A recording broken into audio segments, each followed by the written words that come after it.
की होती है, लेकिन माता हर एक की होती है। ये भारतीय संस्कृति है। लेकिन विदेशों में माता एक की होती है, लेकिन पत्नी अनेक की होती है।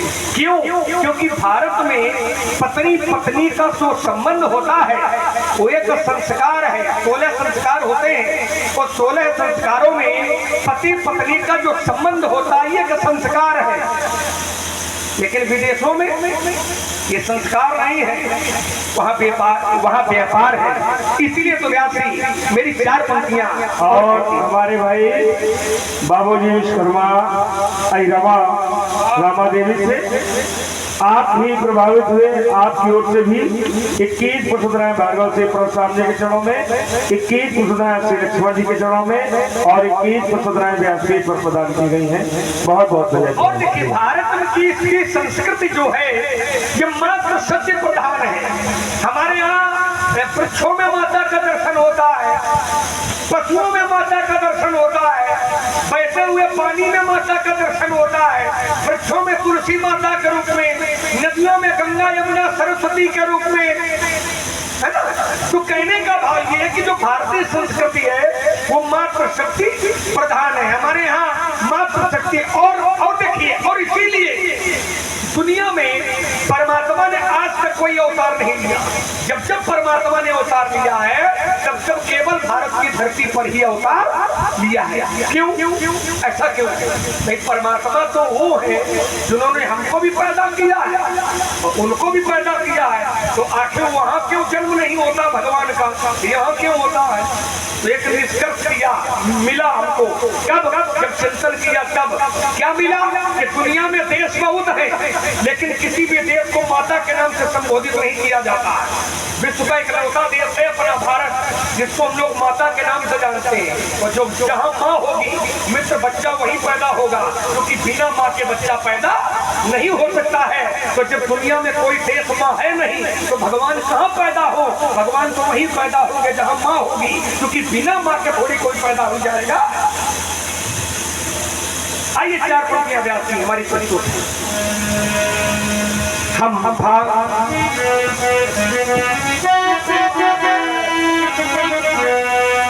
एक 4 पंक्तियां ये हमारे कर्मवीर है, सैनिक हैं, पाल जी आपके संबंधी भी हैं। अच्छा लगा सुन करके। आइए 4 पंक्तियां इनको और सुना दे रहा हूँ। एक देश है पड़ोसी देश, जिस देश का नाम है पाक, लेकिन हरकत करता है नापाक। 4 पंक्तियां उसके लिए प्रस्तुत है। क्या है? अच्छा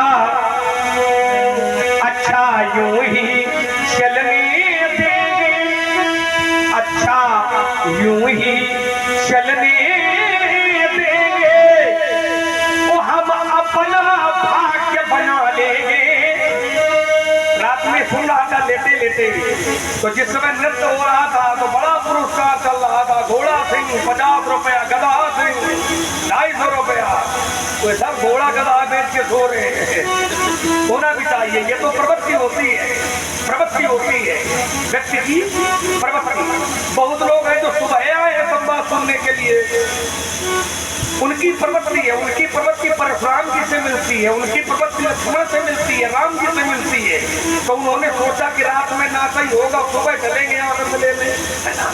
अब जिनकी प्रवृत्ति उनसे मिला मिला है तो नाच कूद देख के और घोड़ा बेच के सो रहे हैं। अच्छा यूं ही चलने देंगे, वो हम अपना भाग्य बना लेंगे। उस देश से कहना है तुम राजमार्ग के भिक्षुक हो, लेकिन हम बाहुदंड से पालेंगे। क्यों? क्योंकि मेरा स्वाभिमान कहता है कि कभी शत्रु से टुकड़े लेना ये न सीखा है न सिखाया है। कभी शत्रु से टुकड़े लेना ये न सीखा है न सिखाया है।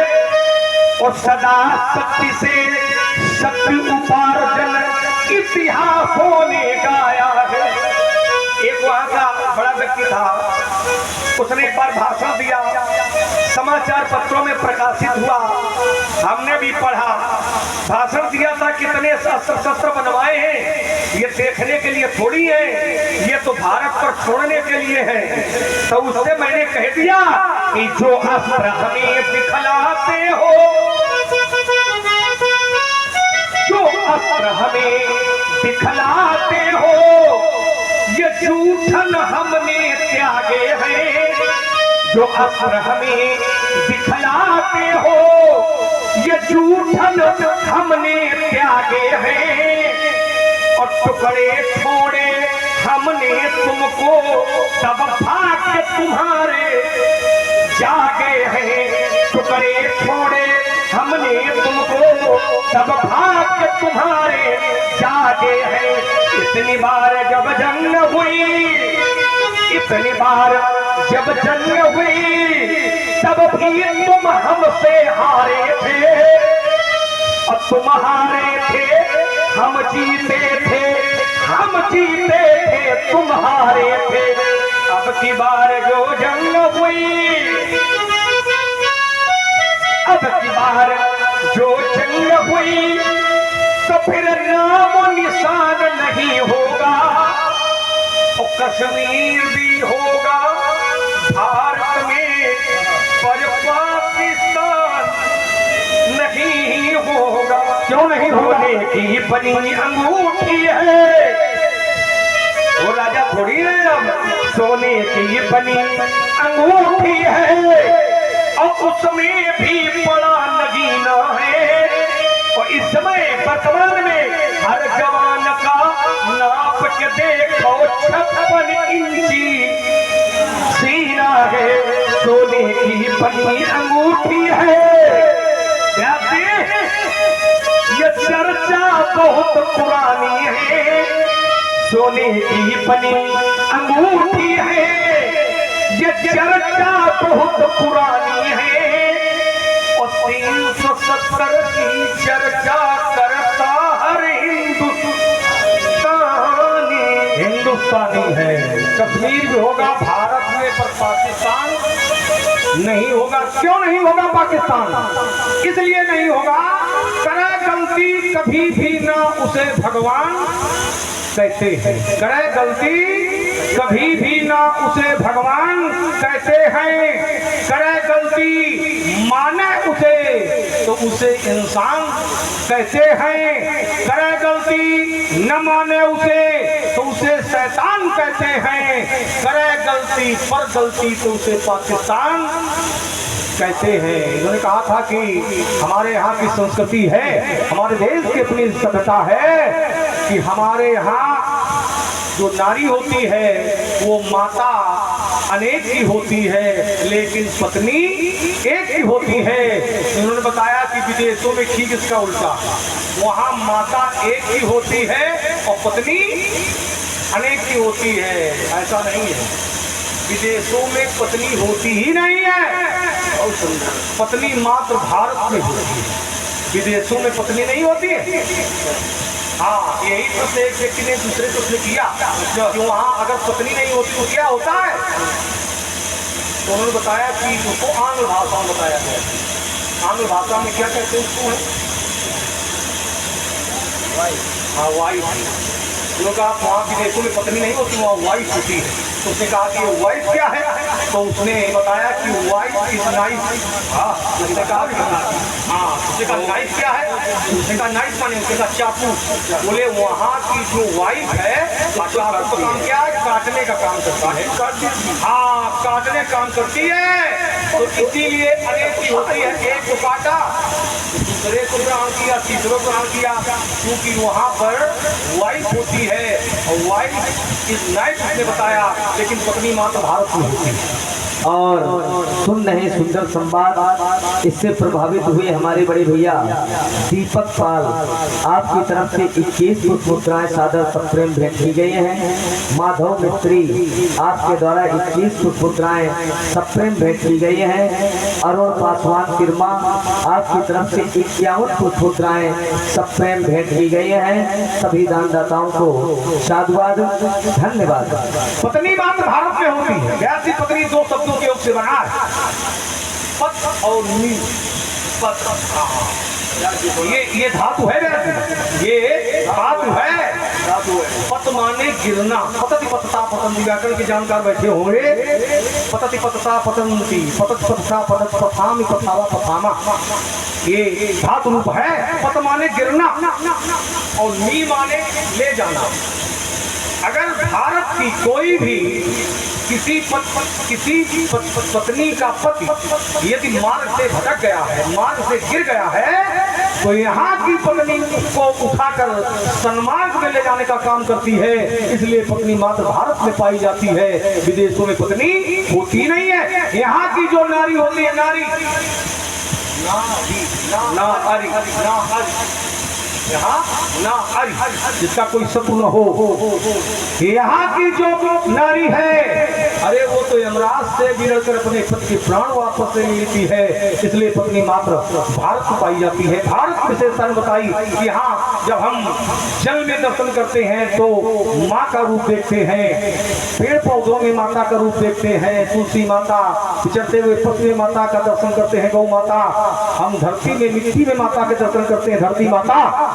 यहाँ तक कि जननी समझाने पर नारी, ये भारत की सभ्यता है। यहाँ पर राजकुमार लक्ष्मण इस मिट्टी में वो शक्ति है कि एक बार एक माता के पुत्र ने इस देश की मिट्टी को अपने मुंह में खा लिया। तो माता ने कहा कि बेटे क्या खाया है? तो बेटे ने कहा मैया मैंने कुछ भी नहीं खाया है। तो माता ने कहा जरा मुंह खोलो। तो इस भारत की मिट्टी में अनेकों ब्रह्मांड के दर्शन हुए। वो शक्ति इस भारत की मिट्टी में है। हम ये नहीं कहते हैं कि विदेशों में मनुष्य पैदा नहीं होते हैं, लेकिन हमारे देश की विशेषता है, इस मिट्टी की विशेषता है कि हमारे देश में मनुष्य तो पैदा होते ही हैं। हमारे देश में मनुष्यता पैदा होती है तो विश्व में कहीं नहीं। ये विशेषता है भारत देश की। विदेशों में मंगल में जीवन खोजा जाता है, मंगल ग्रह में जीवन खोजा जाता है कि वहाँ जीवन है कि नहीं। लेकिन हमारे देश की विशेषता है, हमारे यहाँ जीवन में मंगल खोजा जाता है। जीवन में मंगल है कि नहीं, ये हमारे देश की विशेषता है। यहाँ कर्म से भाग्य बदलते, यहाँ कर्म से भाग्य बदलते, श्रम निष्ठा कल्याणी, त्याग और तप की गाथाएं गाती कवि की बानी। यहाँ का सैनिक समर भूमि में। क्योंकि अभी तुमने कहा था कि सोने के बनी अंगूठी है जिसमें जड़ा नगीना है, और सीमा पर देखो हर सैनिक का 56 इंची। यहाँ का सैनिक समर भूमि में गाया करता गीता। यहाँ खेत में हल के नीचे खेला करती सीता। ज्ञान यहाँ का गंगा जल सा, ज्ञान यहाँ का गंगा जल सा पावन है, अभिराम है। हर बाला देवी की प्रतिमा, ये बच्चा राम है। ये विशेषता है हमारे देश की। बच्चा राम है, ये भी बच्चा राम है। कहना अलग है, निर्वाहन उसका अलग होना चाहिए। एक बार मैंने पूछा था कहाँ से आए हो, व्यक्ति ने कहा जानता नहीं हूँ। मैंने कहा जाना कहाँ है? ये भी नहीं जानता हूँ। मैंने कहा कैसे व्यक्ति हो, कहाँ से आए हो, कहाँ जाना है, तुम्हें ये भी नहीं मालूम है? उस व्यक्ति ने कहा ये मेघ है, बादल, ये पानी बरसाते हैं और पानी की बूंद धरती पर गिरती है, और धरती पर गिरने के बाद में पानी की बूंद का प्रयोग इन सांसारिक लोगों के द्वारा किस रूप में किया जाता है, वो मेघ नहीं जानते हैं तो हम कैसे जान जाएंगे? ये 4 पंक्तियां सभा के मध्य प्रस्तुत है। हृदय में विश्वास है अच्छी लगेगी।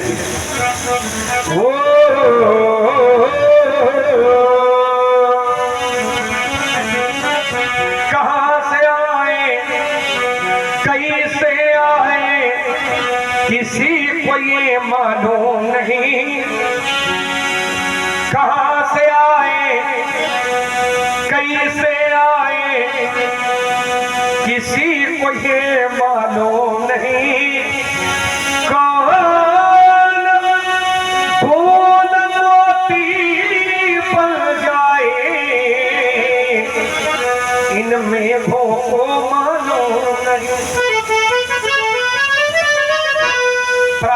काल होते ही पक्षी ये दाना चुगने चल देते हैं। मित्रों, कवि ने पक्षी शब्द का प्रयोग किया है और ये पक्षी कोई और नहीं है, पक्षी का अर्थ हम सभी लोगों से है। प्रातःकाल होता है, हम सभी लोग अपने अपने घरों का त्याग कर देते हैं, परिश्रम करते हैं और उस परिश्रम के बदले में जो धन मिलता है उस धन से हम सभी लोग अपने अपने परिवार का उदर पोषण करते हैं। कवि ने कहा ये प्रातःकाल होते ही पक्षी ये दाना चुगने चल देते हैं। घोंसले में बच्चों को इस जीवन की नैया खेते हैं, लेकिन ये प्राण पखेरु कब उड़ जाए। व्यक्ति घर से निकला और शाम तक नहीं पहुंचा तो व्यक्ति के परिवार वाले चिंता करते हैं। छोटे छोटे बच्चे अपनी माँ के पास जाते हैं और माँ से कहते हैं मैया पिताजी सुबह निकले थे, रात बहुत हो गई, अभी वापस नहीं आए। यही समाज के वयोवृद्ध लोग कहा करते हैं कि व्यक्ति घर से निकले तो मित्र ये ठिकाना नहीं होता कि शाम को सुरक्षित आएगा अथवा नहीं आएगा। और तभी तो कवि ने कह दिया कि ये प्राण पखेरु कब उड़ जाए। ये उन बच्चों को मालूम नहीं कौन बूंद मोती बन जाए, ये इन मेघों को मालूम नहीं दो अनजाने राही देखो। अनजाने अनजाने माने कहते अपरिचित और राही राही माने चलने वाले। कवि ने कहा कि दो अनजाने राही कौन है? एक का नाम है पर और दूसरे का नाम है कन्या। पर और कन्या ये दो अनजाने राही। एक अवसर आता है इनके जीवन काल में, कौन सा? जब ये दाम्पत्य सूत्र में बंधते हैं और साथ न छोड़ेंगे जीवन में, ऐसी कसमें खाते हैं, लेकिन कौन सा साथी कब छूट जाए। न पत्नी को मालूम है कि पति पहले जाएगा और न पति को मालूम है कि संसार की लड़ाई में क्या पत्नी का साथ पहले छूटेगा। तभी तो कवि ने कह दिया कि कौन सा साथी कब छूट जाए, ये दंपति को मालूम नहीं। तो कौन बूंद मोती बन जाए, इन मेघों को मालूम। इसी का नाम जग है। जा माने जन्म लेना और गा माने गमन करना, इसी का नाम जग है। ये नारी छूट गई जब नर की, ये नारी पीछे चलने वाली नारी नहीं, ये नारी छूट गई जब नर की, तो प्रियजन इतना ही कर पाए, चार लोग कंधे पर रखकर मरघट तक ले आए। मरघट इसका एक नाम शमशान घाट भी है, जिसको लोग शमशान घाट कहते हैं। शमशान घाट क्यों कहते हैं? क्योंकि इस घाट पर चाहे राजा आवे चाहे रंग आवे, सबकी शान सब है, बराबर है, इसलिए शमशान है। ये नारी छूट गई जब नर की, तो प्रियजन इतना ही कर पाए, चार लोग कंधे पर रखकर मरघट तक ले आए। कौन कौन आता है? ये दाना बीन चबाने वाले, दाना बीन चबाने वाले इसी घाट पर आए, स्वर्ण भस्म के खाने वाले इसी घाट पर आए, ये बिना कफन मर जाने वाले इसी घाट पर आए, गगन ध्वजा फहराने वाले इसी घाट पर आए, ये धनवानों के बलवानों के, धनवानों के बलवानों के बड़े बड़े बेटे हैं, पर अंत समय वो चिता के ऊपर चुप होकर चित ये हैं सह न सके से दर्द कभी उपचार बहुत करवाए। जब समय आ गया चलने का तो धनीवंतर काम न आए। सावधानियां का चाहे जितना जोड़ा जाए मेला, पर उस मेले को तोड़ ताल कर उड़ता हंस अकेला। माँ की गोदी से मरघट तक ये कितनी लंबी यात्रा है। इतनी लंबी यात्रा तो नहीं है जितना लोगों ने समय लगाया है।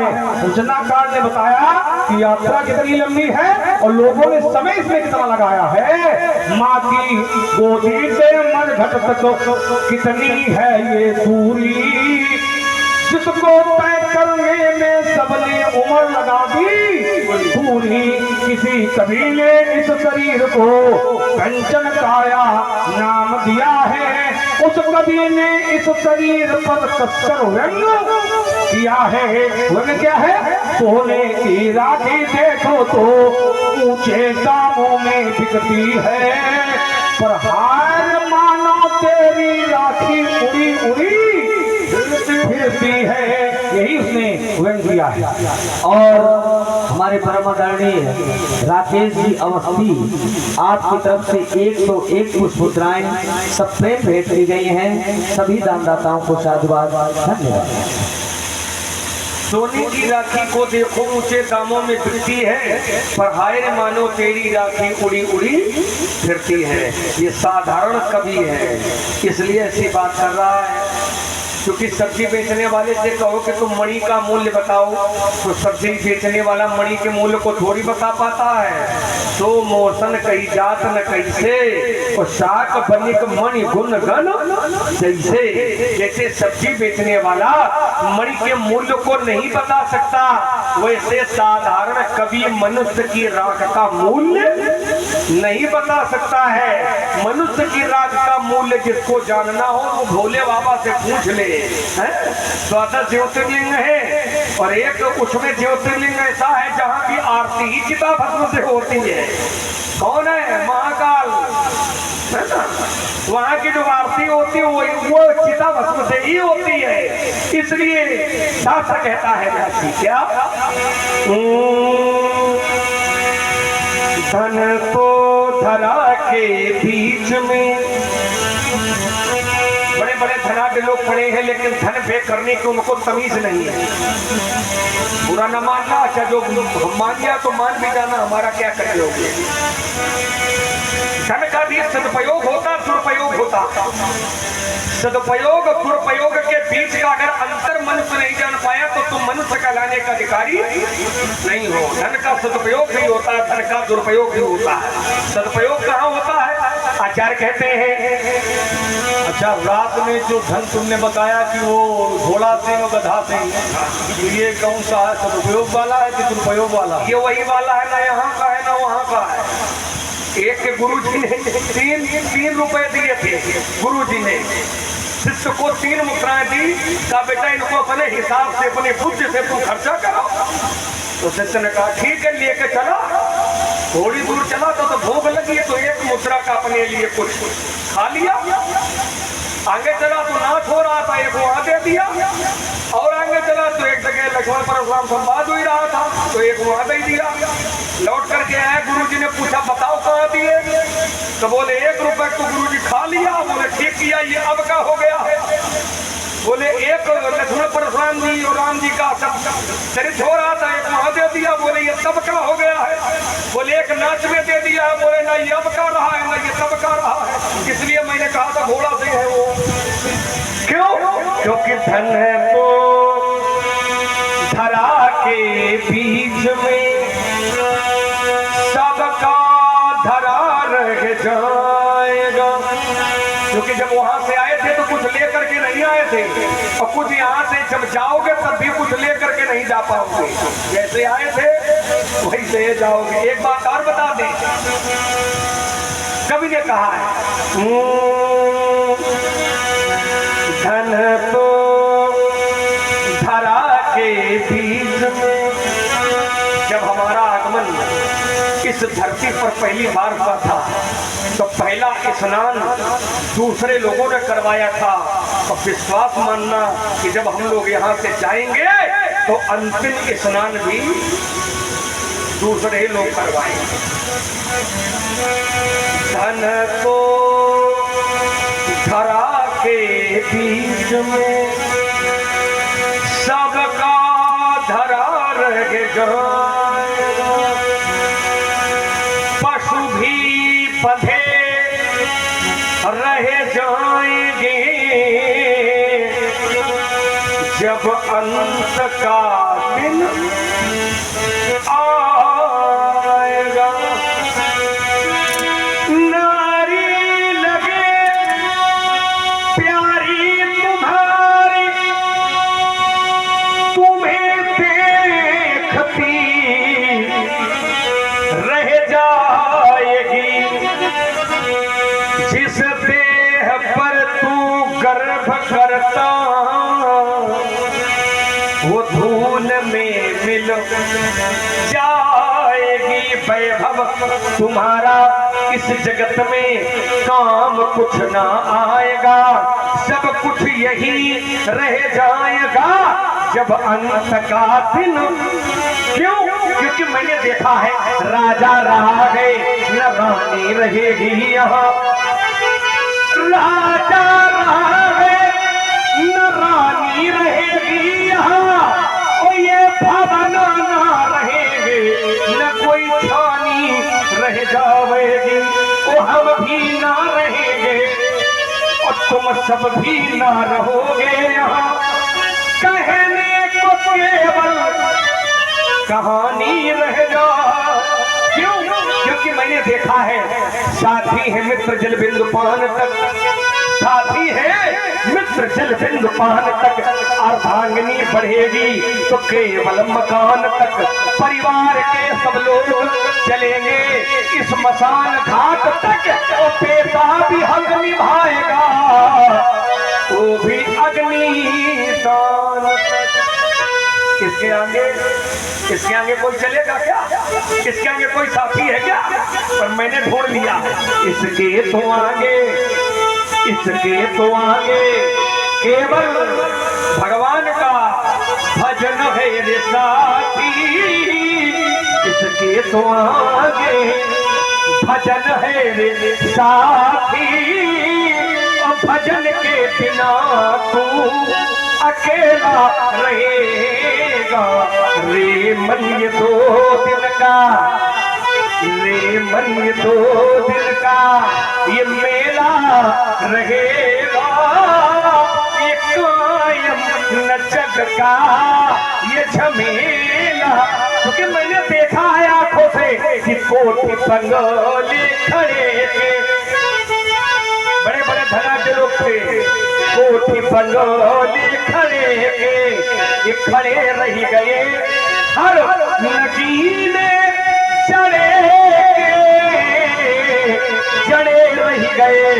अंत में लखपति को ना ढेला मिला, और ये सच्चाई है कि हंस जब जब उड़ा तब अकेला।